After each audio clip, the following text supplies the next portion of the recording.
On va commencer un café philo, puis il ne faut pas oublier qu'un café philosophique, c'est-à-dire un café qui nous permet, tout un chacun ici, de nous poser des questions difficiles. C'est-à-dire des questions humaines, des questions à laquelle, des fois, on n'a pas toujours une bonne réponse. Puis il ne faut surtout pas être déterminé par le fait que nous sommes directement ou indirectement membres ou partisans ou sympathisants du groupe de la simplicité volontaire.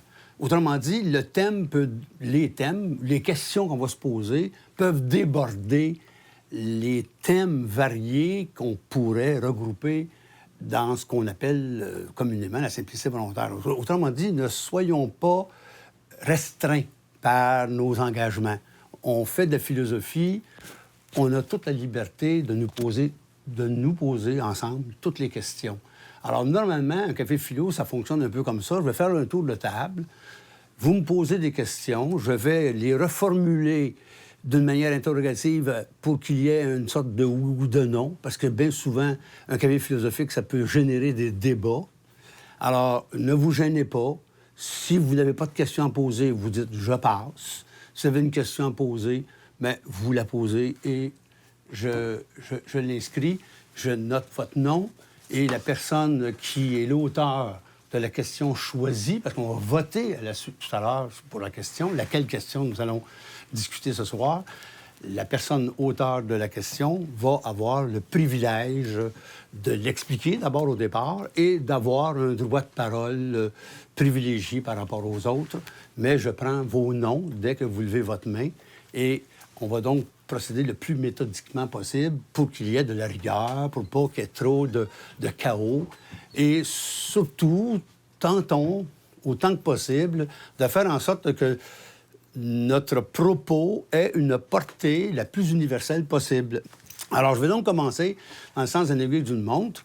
Jacques, est-ce que tu as une question à poser? Qu'est-ce que c'est bien vivre? C'est la question des philosophes antiques.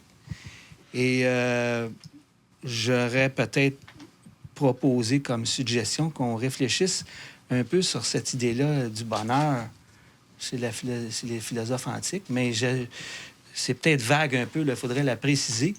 Est-ce que le bonheur s'accommode bien de l'espérance? Oui.